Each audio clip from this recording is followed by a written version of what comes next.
Hello दोस्तों, नई video में आपका स्वागत है आपके अपने चैनल जीनियस आयल सब्जेक्ट में। तो आज हम लोग शुरू करने जा रहे हैं एक्टिव टू पैसिव वॉइस, वो भी शुरू करने जा रहे हैं फ्यूचर इंडेफिनिट टेंस के एक्टिव वॉइस से पैसिव वॉइस आप कैसे बनाते हैं। किसी भी क्लास का बच्चा हो, आज से वो एक्टिव टू पैसिव वॉइस बनाना जान जाएगा। फ्यूचर इंडेफिनिट टेंस वो भी आपके आसान विधि से, ना कोई पहचान है ना कोई रूल है। हमने पहचान भी पढ़ा दी है और रूल भी पढ़ाए हैं, कोई भी रिस्पॉन्स नहीं निकला, लेकिन आज से निकलेगा क्योंकि इसमें ना रूल है ना कुछ झंझट नहीं है। सीधा पेन निकालिए और नोट करिए हमारे साथ ये सेंटेंस। आप लोग स्क्रीनशॉट मारिए, जो हम बता दें अभी बता देंगे, तब आप वीडियो को पॉज करके इन्हीं सेंटेंस को अपनी कॉपी पे नोट करेंगे, फिर आप उनको बनाएंगे। अगर नहीं बना पाते फिर बनाएंगे एक बार। जब तक आप इनको 2-3 बार नहीं बनाएंगे, आपको टेंस छोड़ दीजिए पैसिव वॉइस नहीं आ सकते। तो सबसे पहले आप लोगों को इनका स्क्रीनशॉट ले लेना। अब इनको देखते हैं कि कैसे बनाते हैं। हमने आपको सब कुछ बता रखा है कि किन किन सेंटेंसों के पैसिव वॉइस नहीं बनते हैं। पार्ट 1 में future perfect continuous, future continuous के भैया पैसिव वॉइस नहीं बनते हैं, ना ही प्रेजेंट परफेक्ट कॉन्टिन्यूअस और पास्ट परफेक्ट कॉन्टिन्यूअस। और हमने पढ़ाई कौन कौन से हैं, पास्ट इंडेफिनिट, प्रेजेंट इंडेफिनिट और फ्यूचर इंडेफिनिट। पार्ट 3 मतलब कि तीसरा वीडियो ये वाला है। तो इसमें हम लोग सीखने वाले हैं कौन से passive voice, future indefinite tense के passive voice. Active to passive voice में इनको हम चेंज कर देंगे आराम से। तो आपका क्या है, the wood cutter will cut the tree today. पहला सेंटेंस क्या है, द वुड कटर लकड़हारे ने पेड़ से लकड़ियां आज काटी होंगी। ये आपका सेंटेंस है। तो इसको आपको हिंदी अनुवाद नहीं करना है। हिंदी अनुवाद आप यहाँ पे सीखने नहीं, आप लोग सीखने आए हैं कि पैसिव वॉइस में कैसे बनाते हैं। तो पैसिव वॉइस बनाने का मात्र एक फार्मूला जो आपको शुरू में दिख रहा है, the wood cutter. The wood cutter मतलब कि लकड़हारा आपका भैया सब्जेक्ट है। तो सब्जेक्ट के बाद आपका क्या मिलता है, सब्जेक्ट के बाद आपका मिलता है हेल्पिंग वर्ब, और हेल्पिंग वर्ब के बाद तुरंत मिलते हैं आपके मेन वर्ब, और मेन वर्ब के तुरंत बाद आपका मिलता है ऑब्जेक्ट। तो पैसिव वॉइस जब हम बनाते हैं, जो आपका ऑब्जेक्ट होता है उसको हम सब्जेक्ट कर देते हैं और हम कुछ नहीं करते हैं। तो क्या कर देंगे, द और आपका है ट्री। ये आपका क्या था भैया, ऑब्जेक्ट था, इसको सब्जेक्ट कर दिया। और द और ट्री के साथ हम बिल लगाए या सेल लगाए। तो एक बात आप यहाँ पे ध्यान रख देंगे, अलग से बात है जरा हटके। आई सेल, आई के साथ आपका सेल लगेगा, और जो आपका बी आता है, जो बी है, इनके साथ आपका सेल लगेगा बस। और किसी के साथ आपका सेल नहीं लगता है। आई बी के साथ सेल, और जो कोई आ जाए बिल ले जाए। तो बिल, बिल का बिल कर दिया। उसके बाद बिल बी तो लगाएंगे भैया इसमें, ये बी आपको अपनी जेब से देना पड़ेगी। और कट, कट की तीसरी अवस्था क्या होगी, सबको पता है कि पैसिव वॉइस में हम तीसरी अवस्था लगाते हैं वर्ब की। तो कट की भैया कट ही रहती है। और तीसरी अवस्था लगाने के बाद हम लोग क्या करते हैं, रघुपति रीति सदा चली आई, तीसरी लगाई तो बाई जरूर लगाई। तो तीसरी लगाई है तो हमने बाई भी जरूर लगाएंगे। फिर उसके बाद क्या है, बाय लगाने के बाद जो आपका सब्जेक्ट है उसको हम ऑब्जेक्ट में चेंज कर देंगे। तो सब्जेक्ट क्या है, the wood cutter. The wood cutter, would cutter means क्या होता है अभी सीख लीजिए, फिर बाद में सीखेंगे तो सभी लोग, लेकिन आप उनसे जल्दी सीखिए। अब कुछ बच्चे कहेंगे क्या टू डे को डेट डे में चेंज कर दे, नहीं, टू डे को डेट डेड, क्योंकि टू और डे, टू डे को हम डायरेक्ट इनडायरेक्ट या नरेशन में चेंज करते हैं डेट में, डेट डे में। लेकिन ये तो आप पैसिव वॉइस बना रहे हैं, इनमें कुछ भी चेंजिंग नहीं होगी। और अदर वर्ड आपका लिखा है टुडे, तो टू और डे ही हम लिख देंगे। समझ में आ गया, बोलो भैया यहाँ पे क्वेश्चन मार्क का क्या क्या फुल स्टॉप लगे। अब कुछ बच्चे कहेंगे जो आपका पहला सेंटेंस हमने भैया बताया है, ये आपका अफर्मेटिव का है कि कौन सा आपका ये पहला वाला सेंटेंस है। तो आपने सही अगर तुलना की है, सही भविष्यवाणी की है, पहला वाला सेंटेंस अफर्मेटिव का है, और जो दूसरा सेंटेंस ये किसका सेंटेंस है, ये भैया नेगेटिव का है। कैसे पहचान लिए? इन दो वीडियो को देखने के बाद आपने पहचान लिया आराम से। The servant will not drive the car, मतलब कि मेरा सर्वेंट कार नहीं चला चला रहा होगा या नहीं चलाता होगा। मेरा मेरा नौकर कार नहीं या गाड़ी नहीं चलाता होगा। तो कैसे क्या बनाएंगे? तो आपको अभी हमने बताया कि शुरू में जो दिखे वो सब्जेक्ट, और सब्जेक्ट के बाद दिखे जो हेल्पिंग वर्ब मतलब कि एच बी, और नेगेटिव है तो नोट आपको जरूर मिलेगा। और फिर उसके बाद मेन वर्ब, और मेन वर्ब के बाद तुरंत होता है ऑब्जेक्ट। ऑब्जेक्ट को पकड़ कैच कर लेना है।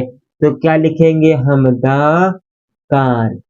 फिर कार के साथ क्या लगाएंगे भैया? बिल लगाएंगे, क्योंकि अभी हमने बताया आई बी के साथ सेल, और जो कि भी आ जाए किसको ले जाए? बिल को ले जाए। फिर बी तो लगाना पड़ेगा अपनी जेम से। फिर उसके बाद ड्राइव की तीसरी अवस्था क्या होती है भैया? D R I V E N, driven होती है। और जब तीसरी लगाएंगे तो सबको ट्रिक पता होनी चाहिए कि रघुपति रीति सदा चली आई, तीसरी लगी तो बाई जरूर आएगी। तो बाई लगा दीजिए। उसके बाद द सर्वेंट है तो द सर्वेंट कर दिए, the sir B N T, the servant, और लास्ट में फुल स्टॉप। अब उसके बाद देखिए 3 नंबर। अब कुछ बच्चे कहेंगे इस वाले मार्क, इस वाले संकेत, इस वाले साइन, इस वाले आइकन, कितने नाम बता दिए? 4-5 नाम बता दिए। कौन कौन से नाम? पहला नाम बताया संकेत, आइकन, मार्क, 3 नाम बताए। क्या? और एक नाम असली प्रश्नवाचक, इंट्रोगेटिव साइन, इंट्रोगेटिव बहुत नाम है। मेन बात है गांव से आते हैं तो हंसिया बोलते हैं, सिंपल सी बात चाले मेरे यार की। तो कॉमा तो है ही नहीं, हंसिया वाला साइन, हंसिया आ जाए तब तो समझ लीजिए कि इंट्रोगेटिव है, इंटर में फंस जाओगे। तो भैया क्वेश्चन वर्ड जहां कहीं भी दिख जाए इंट्रोगेटिव सेंटेंस, तो इंट्रोगेटिव सेंटेंस है, अच्छी बात है, लेकिन कोई दिक्कत नहीं। इंट्रोगेटिव में क्या होता है? आपको पहले सब्जेक्ट नहीं मिलता है, सबसे पहले हेल्पिंग वर्ब मिल जाती है। तो हेल्पिंग वर्ब बुआ मिलेगी, तो हेल्पिंग वर्ब के नीचे हेल्पिंग वर्ब लिखेंगे, सब्जेक्ट के नीचे ऑब्जेक्ट रखेंगे, और मेन वर्ब कहीं भी रखी हो, जितना बड़ा सेंटेंस होगा जहां पे उसकी बारी आएगी वहां पे मेन वर्ब को रख दिया जाएगा। तो आपको पहचानना है कि helping verb, subject, main verb के तुरंत बाद क्या मिलेगा भैया जी? बोलिए जरा ध्यान से। तो मिलेगा आपका ऑब्जेक्ट।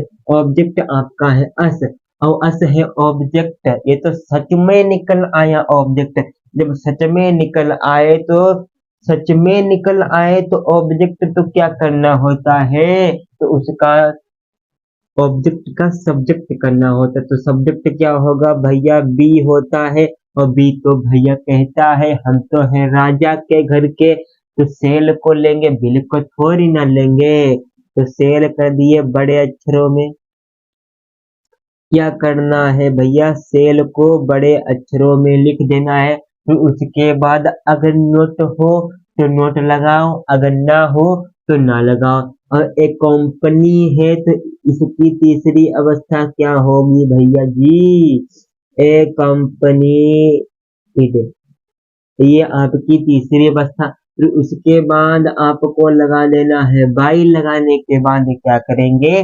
जो आपका सब्जेक्ट था इसका ऑब्जेक्ट होता है भैया क्या? दे का ऑब्जेक्ट होता है देम। उसके बाद आपका अदर वर्ड है तो लिख दीजिए, अगर नहीं है और तो नहीं लिखेंगे। लेकिन जो भैया हंसिया लगा था वो जरूर लगाना पड़ेगा। अब इसके बाद कहेंगे ये तो डबल इंट्रोगेटिव है। दो वीडियो के देखने के बाद ये फल आपको प्राप्त हो रहा है, लेकिन ये डबल इंट्रोगेटिव है, ये सबसे कठिन है, सबसे लॉलीपॉप है, बहुत सरल है। लेकिन जो आपका हु है इसको हम हु को हु नहीं लिखते हैं, इसको हम बाई हु में बदलते हैं। इसमें आपका भैया क्या नहीं होता है, इसमें आपका सब्जेक्ट नहीं होता है, सीधे मेन वर्ब होती है, हेल्पिंग वर्ब होती है, हेल्पिंग वर्ब के तुरंत बाद मेन वर्ब। और उसे क्या था, उसे हमारा ये था कि हेल्पिंग वर्ब मिलती, फिर सब्जेक्ट, फिर मेन वर्ब, और जहाँ पे शुरू में मिल जाए हु और वहां पे होता है सबसे पहले मिलेगी हेल्पिंग वर्ब, तो उसके बाद ऑब्जेक्ट नहीं के मिलेगा, उसके बाद आपको मिलेगा भैया मेन वर्ब। और सबको पता है कि मेन वर्ब के तुरंत बाद आपका आता है क्या, सब ऑब्जेक्ट। तो ऑब्जेक्ट को हम सब्जेक्ट करते हैं, तो आपका इसमें ऑब्जेक्ट क्या है, योर काइंडनेस, ये आपका भैया ऑब्जेक्ट है, तो योर काइंडनेस है। तो 3 नंबर में ध्यान देंगे कि यहाँ पे सेल लगा है, यहाँ पे हमने बी नहीं लगाया था, अब लगा दिया, दिक्कत नहीं है। तो भैया योर काइंडनेस है तो बिल तो लगाना पड़ेगा हो, तो फिर उसके बाद आपका जो ऑब्जेक्ट लिखा था उसको सब्जेक्ट में परिवर्तन करना पड़ेगा, उसको उसके स्थान से दूसरे स्थान ले जाना पड़ेगा, फिर उसके बाद तो बी तो लगाना पड़ेगा भाई वो। फिर उसके बाद मेन वर्ब की तीसरी अवस्था तो फॉरगेट है, तो फॉरगेट की क्या होती है, फॉरगेटन होती है तीसरी अवस्था। जब तक तीसरी अवस्था नहीं के याद है एक अच्छा 10 का पेशु 22 नहीं बनेगा, नहीं 12 का बनेगा, नहीं 11 का बनेगा। उसके बाद देखिए 5 नंबर बहुत इंपॉर्टेंट है, एक बताएंगे आगे का आपको बनाना है, सिंपल सी लाइफ है। आपका जो क्वेश्चन वर्ड दिया गया है भाई मिस क्या होता क्यों, और हु मिस कौन, समझ में आ गई पूरी बात। तो जो आपका भाई लिखा है इसके नीचे यही लिख देना है। अब आप भाई को जाइए भूल, क्योंकि भाई किसी के नहीं होते। Will you not help us today, इतना मारिए क्वेश्चन मार्क, तुरंत मार लिया, अच्छी बात। अब इतना बना के कमेंट बॉक्स में देना है, जहाँ पे क्वेश्चन वर्ड दिख जाए उसी के नीचे नोट कर देते हैं आसानी से, विधिवत से, कोई भी दिक्कत कोई भी परेशानी नहीं होती है। अगर कोई भी परेशानी हो तो टेंशन की बात नहीं है। आप आ गए हैं हम एक बार फिर, अगर वीडियो अच्छा लगा हो तो लाइक सब्सक्राइब शेयर धमाधम सब कुछ कर दीजिए, मजा आ जाए।